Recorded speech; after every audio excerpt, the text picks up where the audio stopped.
The man in the straw hat. The bank lobby was cool and polished, its marble floor reflecting the steady shuffle of well-dressed customers. Sunlight streamed through tall windows, illuminating the glass partitions and modern counters. Against this backdrop of wealth and order, one figure looked completely out of place. Mr. Harlan stepped inside. He was tall, elderly, his frame slightly bent with age. His weathered face carried decades of labor, framed by a gray beard that had gone uneven with time. His checkered shirt was faded, his jeans patched and torn, and his straw hat bore the marks of long summers under a relentless sun. In his rough, calloused hands, he clutched a battered leather wallet. It wasn't his first visit to a bank, but the weight of the stares always pressed on him. Wealthy clients in sharp suits turned to look with faint amusement or pity. Even the clerks behind the counter avoided his eyes, their professionalism slipping under the influence of appearances. But today, Mr. Harlan had come for something simple. He wanted to check his account balance, just to ensure everything was in order.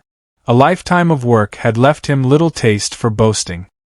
He never flaunted his success, never dressed to impress. That choice, however, left most people underestimating him.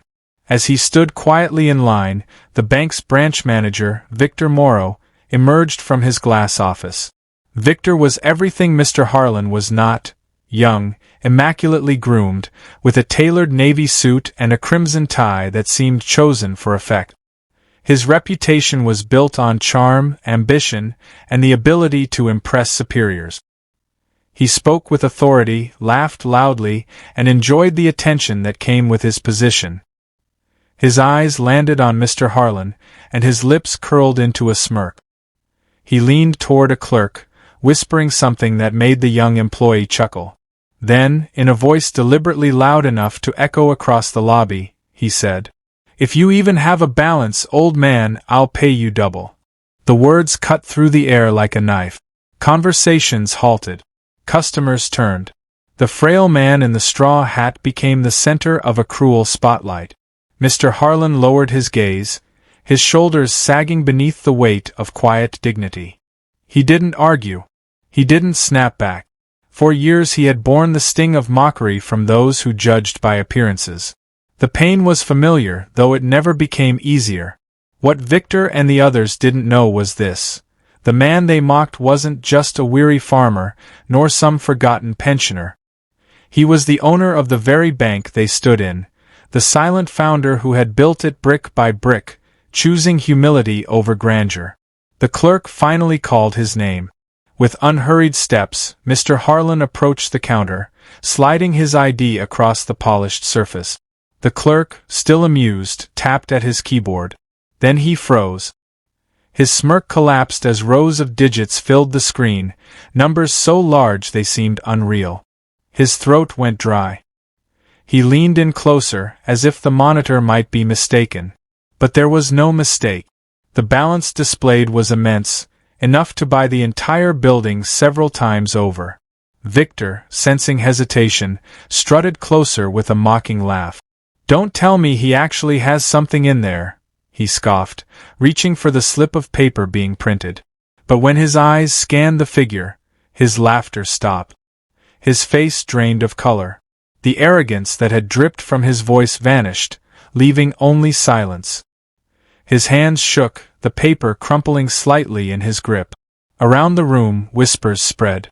Customers leaned forward, staff exchanged startled looks. The truth was undeniable. Mr. Harlan retrieved the slip gently, folded it, and slid it into his wallet. Then, for the first time that day, he spoke. His voice wasn't loud, but it carried a weight that pressed into every ear. The real balance we carry isn't in a bank account, but in how we treat others. He turned to leave, his footsteps slow but resonant, echoing in the stillness of the room. Victor's chest tightened. His cheeks burned. Suddenly, every polished surface reflected his cruelty back at him. The laughter he had once used as a weapon now mocked him. Customers who once admired his charm now looked at him with disgust. Staff who had followed his lead saw him for what he truly was, a man who bowed only to wealth while mocking the humble. But Mr. Harlan wasn't finished. At the doorway, he paused. Turning back, he let his eyes sweep the lobby. This time, his voice carried warmth, tinged with a lifetime of lessons. I grew up with nothing. Every dollar I earned came from sweat, sacrifice, and patience.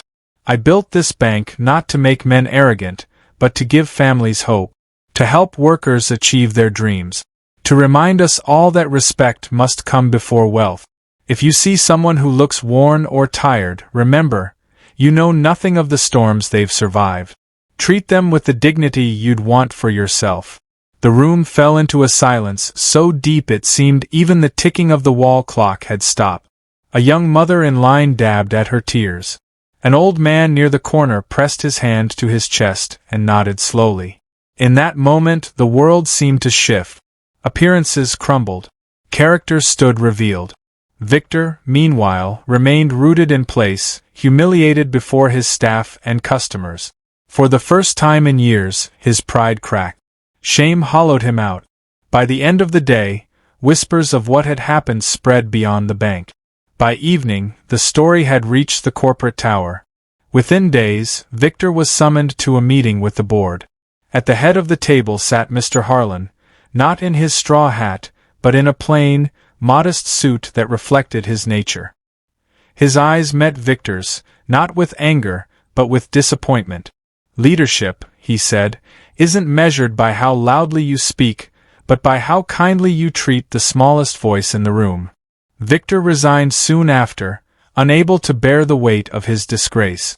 The staff, however, carried forward the lesson, treating their work not merely as transactions, but as service. Customers walked in with newfound respect, remembering the tale of the man in the straw hat. As for Mr. Harlan, he lived as he always had, simply, quietly, never seeking applause. Wealth had never been his goal. Dignity was. In the years that followed, the story of that day was told and retold like a legend. Not just about a CEO in disguise, but about a timeless truth. Appearances deceive, but character never does. And in that sunlit lobby, before strangers who would never forget him, an old man reminded the world what true wealth really means.